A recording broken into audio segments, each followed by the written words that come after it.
the way your book situates Eastern Orthodox and Catholics, and lumps all Catholics under the term Roman Catholics, is leaving a bit of the bigger picture out of the picture that I want to fill you in on at the start. I think because it's important to see where things come from and have a good conception of who all these people are. So what I'm going to do is actually try to roll chapter 5 and chapter 6. 5 is about Eastern Orthodox and a little bit of other stuff. 6 is about Catholics and again a little bit of other stuff. I'm going to try to roll them together and focus on commonalities and then show you where they're differing from each other, and try to bring in some of what we call the Oriental Orthodox Churches as well. So that would be the Coptic, the Armenian, Ethiopian, the Assyrian Church of the East. Well, they're not in that communion, but they fit in that segment. The Syriac churches, and some of the Indian churches that take off from there. So if you think about the early church, this is really the place to begin. Where does Christianity originate from? Where does it begin as essentially a Jewish sect? If you had to say one place. Because it sure isn't Europe or America. Not even Constantinople. Where are these people all gathered together at the start? Or let me rephrase it. Where does this guy Jesus die?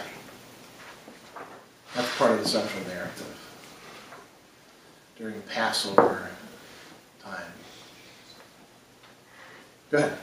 Jerusalem? Or? Exactly. Yeah. So in Judea, in Jerusalem, it starts out as a very small community. You know, there were people coming in and going out. If you read the Gospels, you see that every once in a while they'd have lots of followers, then they'd say something and they'd be like, yeah, can't get behind that, and they'd, most of them disappear.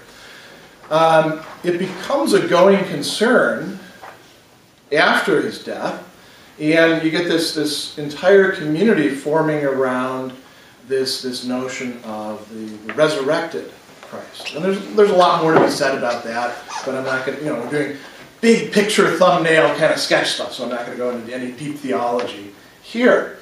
But the point is, the early church starts out in Jerusalem and kind of fans out. And within about, 50 to 100 years, you've got Christians all over the place. They're, in some cases, living in hiding, right? Particularly within the Roman Empire. Different parts of the empire were more hospitable, some were less hospitable. And there's 3 cities at the beginning that are considered particularly important. Antioch in Syria is where the Christians are first called Christians. Rome, center of the Roman Empire for a while. And people like Paul end up going to Rome. And then this place called Alexandria. Where is Alexandria? Does anybody know? Yeah. Is it Egypt? Exactly. And Egypt at that time was part of the Roman Empire, but it was also semi-autonomous. They sort of ran their own show in ways very different than in other Roman areas. And in the West, around Rome, what did they speak? What language? Latin. Yeah, Latin. So what you've got in the West is the Latin-speaking world. And then if we start going a little bit further east, what are people speaking in the eastern half of the Roman Empire? Most of the eastern half? Yeah. Greek? Yes. Now, Antioch is in Syria. What do you think they spoke back then? Now it would be Arabic. But Arabic was largely just confined to the peninsula at that time. They spoke a language which was descended from Aramaic, which was the language Jesus spoke, called Syriac. And that was the common trade language throughout the Middle East. Sort of like how Latin was in the West and Greek was in large parts of the Roman Empire. Syriac was that. And then in Egypt, they spoke Coptic. Copt actually just means Egyptian. And each of these was a major language for early Christianity. And along with language also goes culture. You know, you can't always express the same ideas as easily in one language as you can in another. How many of you took a language in middle school or high school, or even here? How far did you guys get? Pretty advanced? Did you get to the point where there were certain ideas, you start actually thinking in the other language a bit, or you know, you can really tell you've got it down when you're dreaming in the other language, and you can really tell that you've got it down when you start making the same sort of mistakes in that language that a native speaker makes in that language.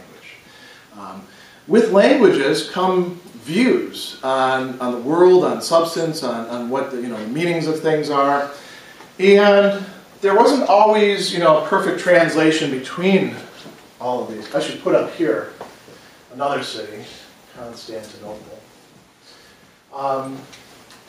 Your book really begins by talking about the guy this city is named after, Constantine. Constantine was a Roman emperor who did a couple of really important things. One was he split the empire into the Latin-speaking part and the Greek-speaking part, and left the Latin-speaking part more or less to its own devices and concentrated on the Greek-speaking part, and built a new city called Constantinople. That ended up becoming what we could nowadays call Istanbul in Turkey.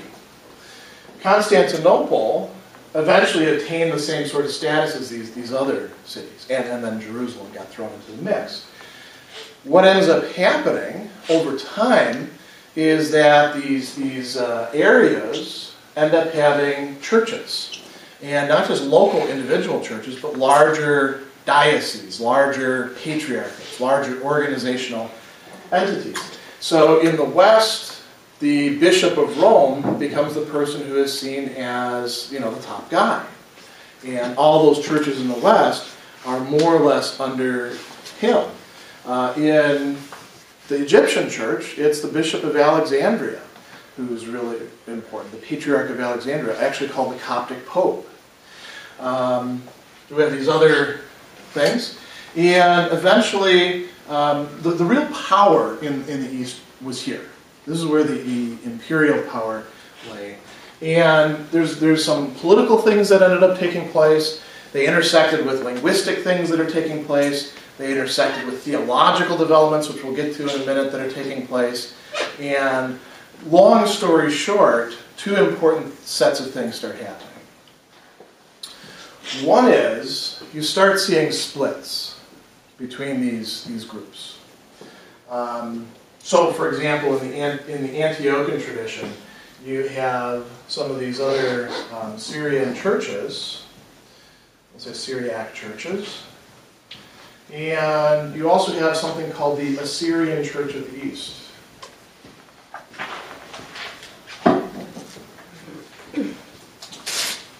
Assyria, by the way, Iraq, modern-day Iraq. So there are still some Assyrian Church of the East members in Iraq, although many of them have actually left in recent times. And I think the largest number right now is somewhere around Detroit. Or it might be mistaken, maybe California. This church actually ends up sort of going its own way early on, after one of the church councils. And in part because they were not located in the Roman Empire. They were, Christianity was in large part identified with the Romans, particularly after Constantine. They were in the Persian Empire. And a whole different religion was the dominant religion there. They were a minority, and they were seen as possibly being disloyal. Once they actually sort of asserted their independence of all these other churches, that helped them out quite a bit. And this church, at one time, was a very large going concern. During the Middle Ages, their extent went all the way through the Mongol Empire to China. They're very small now. The Alexandrian or Coptic Church ended up missionizing the Ethiopians.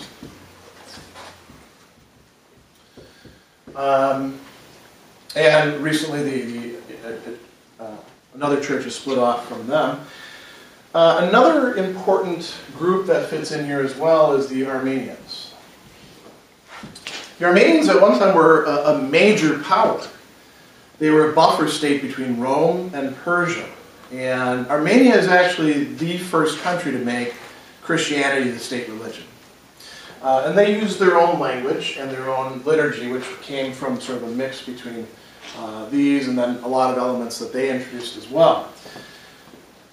With one of the main church councils that we're going to talk about, a division took place between these churches, which didn't accept the council, and these churches that did.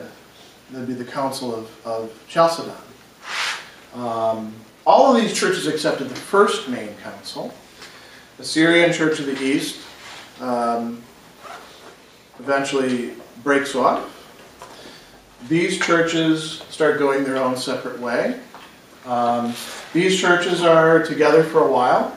And then, as your book talks about, a division emerges between them as well. And so if we want to look at the older pre-Reformation, that is non-Protestant churches, we really have four main groupings. We have the Catholics. We're not all Roman Catholics, by the way. There's a number of other rites within the church. We have the Eastern Orthodox. And then we have what are referred to as the Oriental Orthodox. And then we have the Assyrian Church of the East sort of on its own, doing its own thing. In terms of sheer numbers for present day, which do you think is the biggest or most influential? Roman Catholics.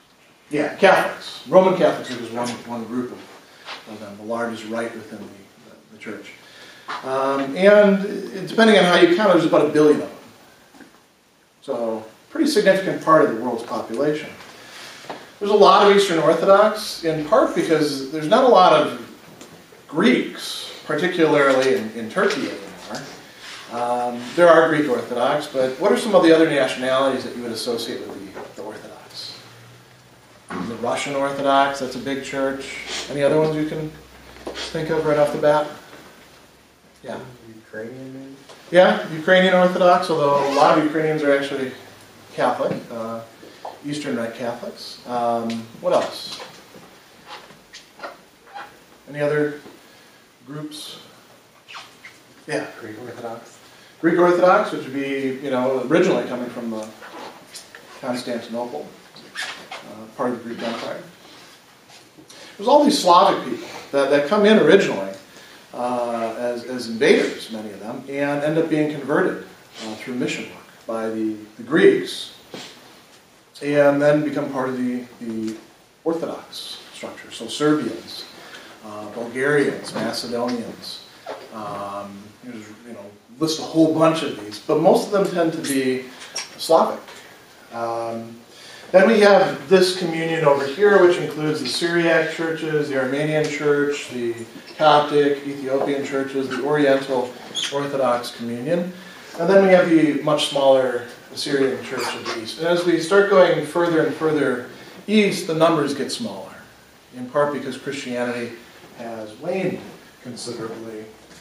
The numbers for Catholics are a little suspect because you're including a lot of people who are on the books but actually aren't practicing. If you go to Europe, for example, church attendance in most European countries is extremely low. But some of those people may in fact be enrolled as belonging to the Catholic Church. So this is a good spot now to jump off into talking about these church councils. Why are these important? Why does your book bring them up? And there's actually 7 of these that matter, some of them more than others. Christianity, like a lot of religions, didn't develop all, at once. There's a lot of things that will come up within any religion as they're thinking out new issues and trying to make sense of what their texts say and how to adapt them to new circumstances. A lot of things that the previous generations hadn't quite, put a definitive answer to. And so they'll try to work these out. And a lot of these councils had to do with issues in what we call Christology. You can imagine what is Christology about. It's about the let's say this. What's the status of this guy, Jesus Christ? Christ, by the way, is not his last name, right? It's his title, Jesus the Messiah, the Christos. It's not like, Christ, Jesus, and then, middle initial H, as some people like to say. These councils were convened originally to deal with issues that had come up because people had all different notions about, what was this guy about? What was this central character and, his teachings? How did they connect with, you say, what is the status of Jesus Christ and God?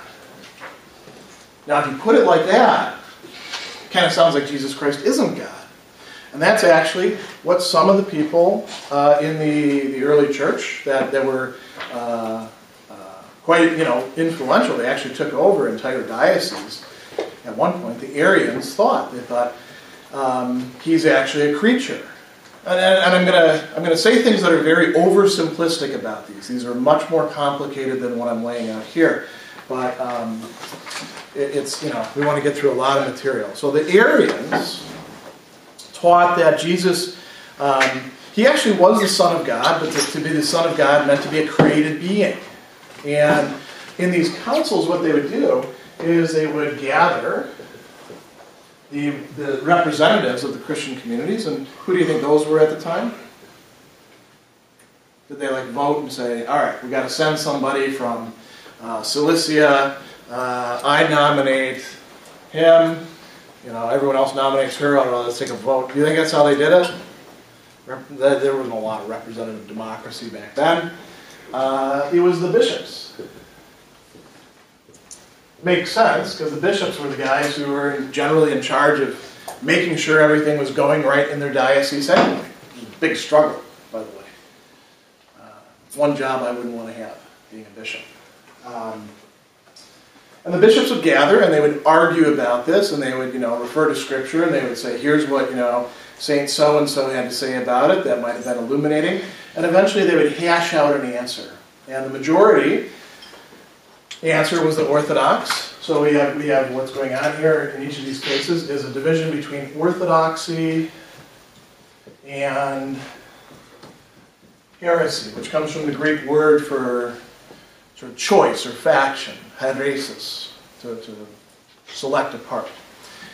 And the Arians, even though they actually had more power in large parts of the empire, ended up becoming the heretics. The Orthodox stance was that Jesus, as the second person of the Trinity, was actually of the same dignity, status, same substance as God, the Father. And so what you also see here is not just Christology, but discussion of the Trinity taking place. That's at the First Council of Nicaea. And that's around 325 in the Christian era. So, that's a good ways, 3 centuries after this guy dies, and the first people are starting to gather around this central narrative. Some of the other councils that are particularly important, I'm not going to actually talk about all 7 of them, would be the Council of Ephesus. In the Council of Ephesus, they were combating this guy, Nestorius, who was a bishop. And Nestorius had said that Mary could not be considered to be the God-bearer. It was okay to call her the Christ-bearer, but not the God-bearer. Saying that what Mary gave birth to was, in fact, the incarnate Christ, but then the divine logos that exists from all time, and there's, the theological explanations are kind of murky, somehow fuses with him or takes him over, and that was actually condemned as heretical. So they're adding to the understanding of the doctrine at this point. And Nestorius, and this entire Nestorian controversy, could you close the door?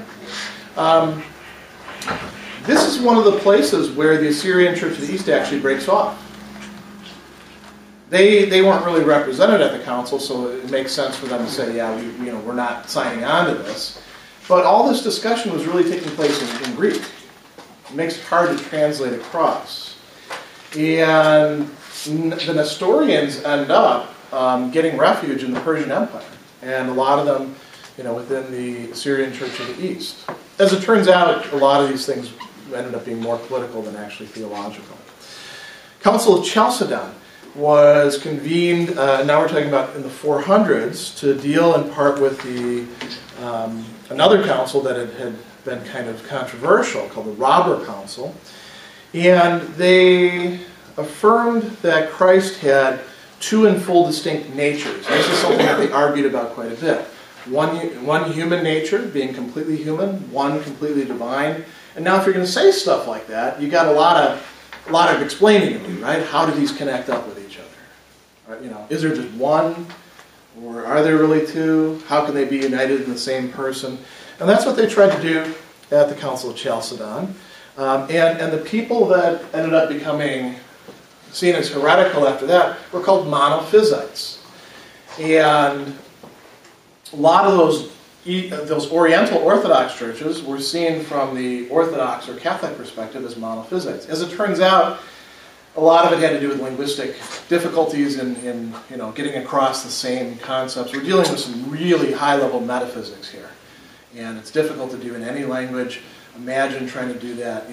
It's not like doing a business negotiation. You're talking about words where the very nuances of them can really change the meanings of things. But the Council of Chalcedon, some of the churches leave after that. The further east churches, the Coptic Church, the Syriac Church, they leave. Constantinople actually tries to take over their cities. So you get two different patriarchs of Alexandria, a Coptic one and a Greek one. You get two different patriarchs of Antioch.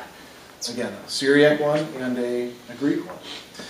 And then it goes on. The only other council that I'm actually going to talk about is the Second Council of Nicaea. This ties in with this notion of icons. So this one didn't have to do with Jesus, or can we talk about Mary as being the Theotokos or anything like that. It had to do with the notion of images. Now, why do you think that could have been an important issue for early Christians? Yeah. All right. Do you have your hand up? Or sorry. Okay. Yeah. Wasn't symbol worship forbidden? Yeah. One of the 10 Commandments is not to have any graven images. So, Christianity inherits an awful lot from Judaism. And some Christians were saying, look, you've got these images of maybe Jesus or Mary or the saints, and aren't you worshiping them by having them there and praying in front of them? And this has become something very important. Christian art, within a couple centuries, becomes one major way of communicating things, of holding people together. You have churches where there was lots of imagery. In the East, they tended to be two-dimensional. In the West, more statues. So this was a real going concern. And there were people called iconoclasts who said that we have to get rid of all the images. This, by the way, ends up, influencing. It ends up, appearing again after the Protestant Reformation among certain groups of Protestants. The council considered the issue. There was a lot of debate back and forth, and then they decided that images could, in fact, be legitimately used, provided that they were venerated, not worshipped. There's a distinction between veneration and worship. Worship is for God alone. Veneration is something that you hold in high esteem. And so you'll see in Eastern Orthodox churches, as well as in quite a few Catholic churches now, icons, especially Eastern Catholic churches, icons being part of the environment. And they play a very important role. So this is actually a good jumping off point for me to go into something that the book spends a little bit of time on, which is to talk about the role of of icons. And this will lead us to another thing. So icon is actually coming from the Greek word icon.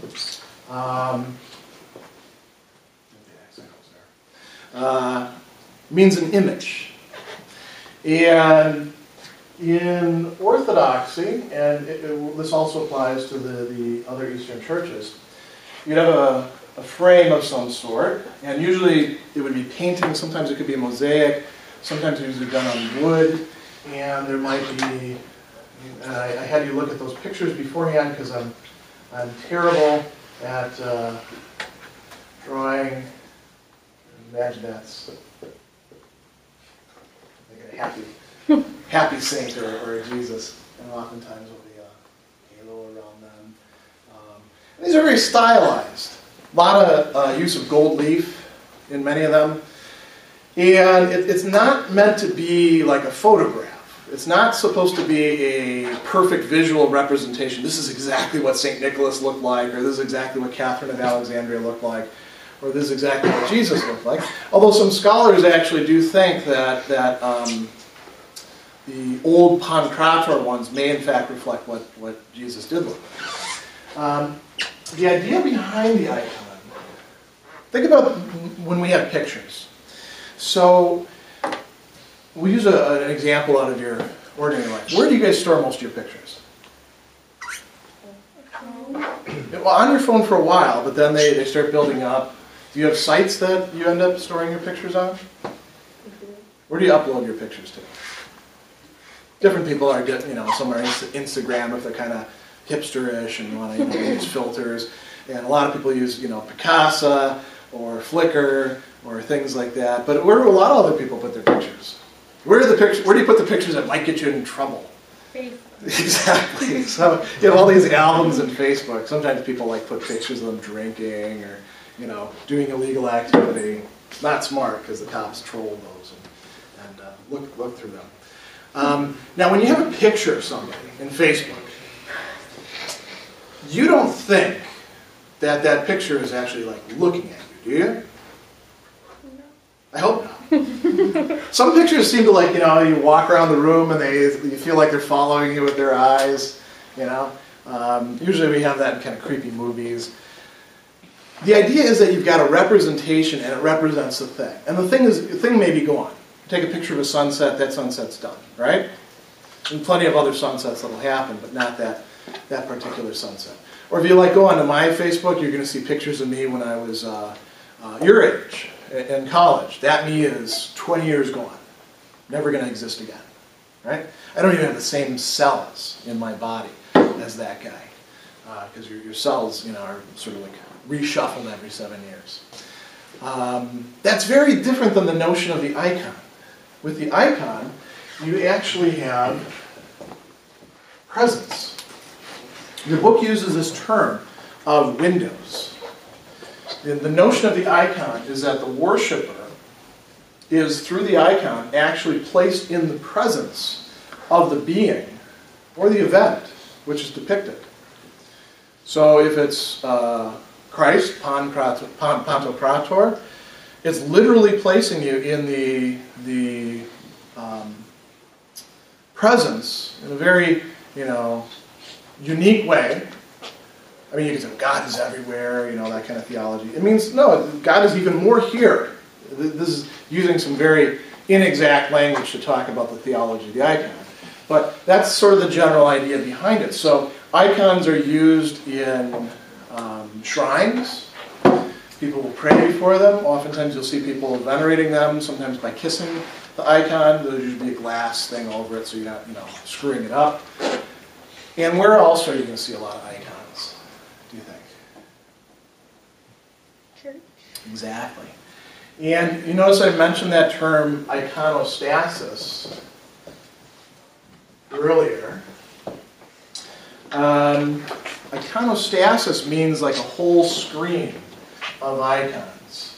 And if you go into an Orthodox church, what you'll find is that a good part of the ceremonies are actually performed behind this screen. I'm not going to try to fill them in because my drawing skills are terrible. I should have actually asked before class who's good at drawing and had them come up and, like make some nice faux icons up here, but it's too late now. In any case, the mysteries are going to take place in part behind this screen. And the idea is that it's taking place behind like a wall of the saints, a wall of the present community, the community from the past brought into the present. And this is a good jumping off point now to talk about something else that all of these old churches have in common.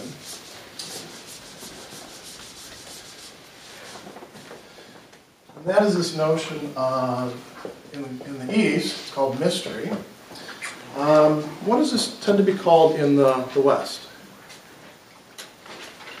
Does anyone remember offhand? Yeah. Faith? Well, no. The faith would be all the things that they believe and do. I'll give you a hint. There's 7 of these. Those of you who had CCD. Yeah. Yeah, very good. And these sacraments are understood as ways in which God is somehow connecting himself, itself, to humanity. And there's different theologies of this. You can think of this in terms of grace, charis in Greek. You can think of this in terms of healing. You can think of this in all sorts of terms. And one of the most important of these is what you can call communion or Eucharist. Oftentimes this is called the liturgy because you have an entire liturgy surrounding it. In communion, in all of these older churches, and they vary somewhat about how, do they use leavened bread or unleavened bread, their attitudes towards the bread, but the bread and the wine are considered central. All of these churches literally believe that during the service, the bread and wine becomes the body and the blood of Christ, and that they're consuming it and thereby becoming part of the body of Christ. So, this would be different than many Protestants. Many Protestants see this as merely symbolic. All of these early churches see that as something that is actually occurring. What are other important rituals? These are all actually rituals, right? What are other important rituals that are taking place? Got one so far. Yeah. Baptism. Yeah, that's central too. The immersion, or sometimes the pouring of water. And these early churches do infant baptism. In the East, it's generally followed up right away with what's called chrismation, which in the West usually gets reserved until a later date. That might give you a hint about what sacrament it actually corresponds to in the West. Yeah. Yeah. And that's understood as a bestowal of grace. Baptism takes away the stain of the damage that was done to human beings. Chrismation is providing more grace. So that's some stuff. What are other things that tend to be important for these early Christian churches that are still around today? Yeah. Marriage. Yeah, marriage is understood as something involving not just the two people, but also God. Beautiful ceremony, by the way, for Eastern Orthodox, involving the crowning. We've stood up in some Orthodox weddings. What else? So we have marriage. Marriage is kind of a coming-of-age ceremony, too, isn't it? If we want to put this in sort of comparative religious terms. What else? What are other key things? Yeah. Holy orders. Yeah. How do you become a priest, right? Holy orders. Or ordination, And different churches call these by different names, but, just using the most convenient stuff, because again, I'm trying to do it quickly. What else? We have 5 so far. Holy orders, by the way, for the Eastern churches may not actually be incompatible with marriage. As a matter of fact, in the Western church, in some of the local churches, there were married priests. For the most part, there aren't. Some Orthodox priests are married, but the married priests don't become bishops. They're only drawn from the celibate monastic priests. So those aren't necessarily incompatible. Yeah. The anointing of the sick. Yeah. 6.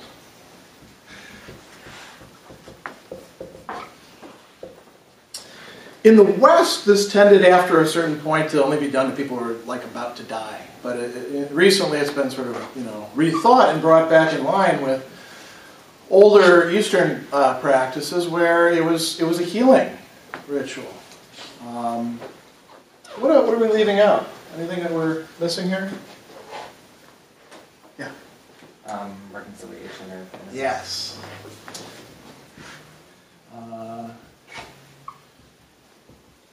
One of the key things within the early church was the confession of sins. And actually, this is stemming from older Jewish practices. Knowing one's sins and then confessing them and asking for forgiveness, trying to atone for them. This is understood in a sacramental way by these early churches. They have different theologies. In the West, there tended to be this kind of legalistic attitude towards it. In the East, it was understood more along medical lines of trying to heal the person, of what was wrong with them. It's not like a complete contrast, but there's different ways to look at these. And these are all central parts of the Christian life for people who belong to these groups. There's a few other things that we need to hit on very quickly that all these churches do have in common. And I'm just going to put down a couple terms. One is that they all have